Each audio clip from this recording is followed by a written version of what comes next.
د ادب د باغوان یوه خاطره. شاوخوا 10 کاله دمخه داسې وخت و، داسې شېبې چې د وګړو احساساتو ته، عواطفو ته، ذهنونو ته، زړونو ته، حتی باورونو ته زولنې او زنځیرونه اچول شوي وو. په داسې یو ګونګي امنیت کې، په داسې یو سخت او وچه فضا کې د خدای لورینه وه. استاد اسد اسماعي سره مې اشنایي شوه، او څه پخه اشنایي. نو دا اشنایي په ډېره توده او ډېره په اخلاص ولاړه راشه درشه واوښته. موږ څو تنه عزیزان به په استاد راټول وو، د فلسفې په دغه شمع به راټول وو. یوه ورځ یې راته کړل، وایي راځئ چې ځم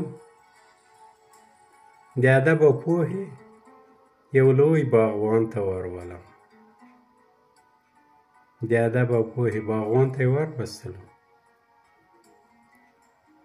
د هغه له وینا او له خبرو مو فیض یووړ. په دغو وختو کې ما ناول لیکنې ته مخه کړې وه. بني ادمان، ورپسې زرګر او زرلاسی کوډګر، په کور یوه لیونی و، 3 خوبونه، په دوو مې کار کاوه. زرګر او زرلاسی کوډګر مې د څوم ځل لپاره له سره ولیکه. اسد اسماعي او نور عزیزانو ته مې په خپل کور کې واوراوه، خو هغه ویلې چې راځئ چې د ادب او د پوهې لوی باغوان په وړاندې هم دا تجربه کړو. نو ورغلو. په لومړۍ ورځ مې ایله دونه وس ورسېد چې د زرګر او زرلاسی کوډګر ناول نیمایي د ادب د دغه ستر باغوان په وړاندې په خوله راوړم، ویې ویل. نو ټول ستړي شو.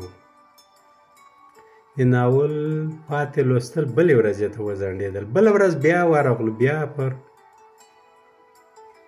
د ادب او پوهې په باغوان راټول شو. د ناول نیمه پاتې برخه مې هم ولوستله، خو کله چې مې د وروستۍ پاڼې وروستۍ پاراګرافونه او جملې لوستل، نو زړه مې ډب ډب ډب لوېده چې اوس به باغوان څه ګزار راباندې وکړي، په څه سوځنده کلمو یا د کلمو په غشو به مې زړه او احساس را سوری سوری کړي. نو ټول ناول لوستل ختم شول، ټول غلي او چوپ وو. زما د زړه غږ داسې پورته و چې ما یې نور به یې هم اوري. غلي مې اسد اسماعي ته ور وکتل. هغه نرم مسکی و، سترګې یې ځلېدلې. دې وخت کې و چې باغوان سر راپورته کړ او راته کړلې، آفرین دې په دې باغوان، په دې سمبولیزم. او بیا یې استاد اسد ته کړل، وایي اسده ته به یو کار کوې. وایي څه کار استاده؟ وایي ته به د دې ناول سمبولونه شرحه کوې چې لوستل یې اسان شي. بیا کور ته ولاړو. بله ورځ اسد اسماعي ورته کړل چې استاده که د دې ناول سمبولونه زه شرحه کړم، نو د کتاب له اصل متن به دا شرحه ډېره شي. په هر حال هغه وخت لاړ، هغه شېبې هم لاړې. زرګر او زرلاسی کوډګر په کم شمېر کې پېښور کې چاپ شو. نن هغه باغوان نشته، نن د ادب او د پوهې دغه لوی باغوان نشته، خو یاد را سره ده. هغه څوک چې کور یې اکاډمي و او دی خپل اکاډمیسیان و. اوس خو به پوه شوي یاست چې دا باغوان څوک ده. پوهاند اکاډمیسیان عبدالشکور رشاد، یاد یې په خیر وي.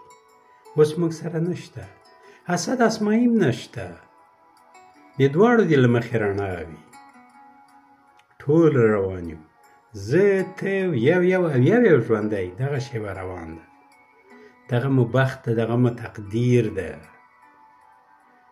له هغې سرچینې چې راغلي یاستو بیرته به ورځو.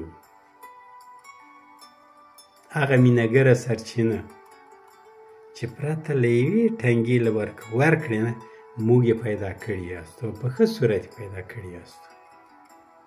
نو دا څه شو؟ د عشق او رحمت اقیانوس ټول روان یو. کله چې په دغه درک راویښ شو نو ژوند دغه شیبه او هره شیبه په جشن اوړي. د دې جشن رنګ به څه وي، د دې جشن فرمان به څه وي، د دې جشن قانون به څه وي؟ فقط مینه. موږ او تاسو یو بل پوروړي یاست، باید مینه وکړو، باید لورینه وکړو، ځکه چې دا دوه خو رانه ولاړ، موږ هم روان یو. نو خاطره چې رانه پاتې کېږي باید تر ګلانو نه کمرنګه نه وي. تاسو یو دې ښایسته ګلان واوسئ، د هغوی دې هم له مخې رڼا وي، زموږ او ستاسو دې هم له مخې رڼا وي.